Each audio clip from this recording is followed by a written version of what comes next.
just have to fake this. Is the casting couch in the angle? It's not. It's not. But that's how it starts. We're like, I don't know. I've never seen a casting couch video, I guess. So I don't know how those things kind of go. Apparently my wife hadn't either. That's probably a good thing. Yeah, I knew enough that I knew what the picture from was. the memes, you know. Yeah. All kinds of good memes. Well, and even before the memes, like I had seen that image before, but I can't tell you I've seen a casting couch video. But yeah. So, how did you get into what does the mission do in Spencer? Like your business, like what do they actually do Across the street in town? Yeah. They do a lot of different things, but the main thing is just trying to bring services to people that might otherwise not have access to them. And so the way it started was we thought, you know what, let's provide all these services. You know, there's a group of us, we can figure this out. And very quickly learned that no, we can't do that, but other people can. And the thing that we had through this whole thing was space. We have this 5-story building in the middle of downtown. Do you have all 5 stories? Yeah. Wow. And so we decided let's provide space for other people to come in that are experts in their field, respectively, to do what they're supposed to be doing. And since we own this building, we don't need to gouge them on the rent. We don't need to charge a market rate downtown Spencer. Gotcha.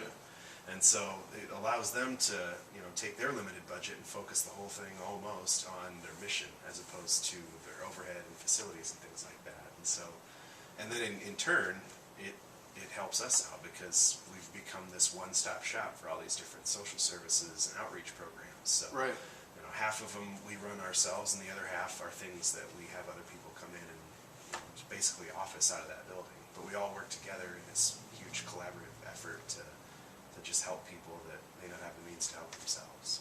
Well, that's just awesome. Do people live in the building?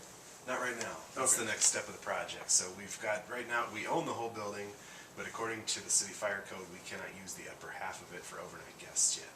And so the second floor down to the basement is able to be used because it's all offices and cafe and kitchen and dining and all those kinds of things. Third, fourth, and fifth floors are for overnight guests to stay, transitional housing, emergency housing, those kinds of things. But we can't put people in that building overnight safely until we get up to code, the fire code and such. And so we've got to add some sprinklers in and some emergency lighting and just a few little things here and there to make it safe. Yeah, but of course that few little things here and there is probably hundreds of thousands. We're talking thousands, yeah. Yeah. But what if, do they test the sprinkler? No. So just put the sprinkler on the roof, and then just be like, or the ceiling, and just be like, that. There it is. Sprinklers. Yeah. Yeah. I don't know how they test that. That's a good question. Because there's water in them. The ones that are already in, we've got 2 of the 3 floors sprinkled already. Yeah. The problem that we're running into right now with them is they want the rest of the building sprinkled. So right now, the rooms where the overnight guests would normally stay, those are sprinkled perfectly fine. It's the floors below it that they're worried about. So all the offices on second floor, they have what they call fuel load, a lot of it. Okay. And so until we can sprinkle the fuel load floors, we can't guarantee the safety of the overnight guests. If someone's sleeping upstairs and a fire breaks out in the middle of the night on floor 2 or the basement or whatever, we can't ensure the safety of the people there, plus the people coming to rescue them, firefighters and stuff. So. Is that ever something you thought would be part of your life? Is like Not at all. the capacity of a sprinkler system and a At all. Because when I first took this thing on, that was not an issue. The previous fire code and fire chief said that we were fine the way it was with the sprinklers that were put in. That was okay with the old code, but I think there was maybe a change in the code or something like that required us to add more sprinklers. That was unbeknownst to me when I took the job. And so when I took it on, we were actually housing people in there. It was going really well. Oh, gotcha. And because it used to be a hotel, right? Yeah, and we had some opportunities to actually test the sprinkler system because the people that were living there burned a pizza one night and all the alarms started going off. And the sprinklers that are there, luckily, are heat sensitive. Oh, okay. And so they didn't go off and flood the whole building, but the alarms went off and firefighters came down and everything was taken care of and all that good stuff. But that was kind of what opened the door on this thing of, well, now we should really think about doing phase 2 of this project and sprinklering the rest of the building. So that's where we're at now. Like, I went to school to be a teacher, and so like when I'm like walking around a factory floor trying to figure out, or a warehouse floor trying to figure out how many skids of popcorn we can fit.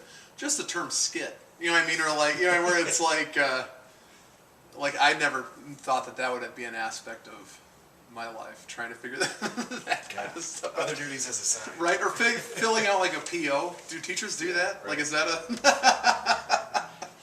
Well, here's one for you. I've been an IT guy my whole life, so this whole running a nonprofit is all brand new to me. Oh, yeah. Yeah. I've always been in IT, and that's been my life, besides politics, and now here we are running a nonprofit organization for the first time ever.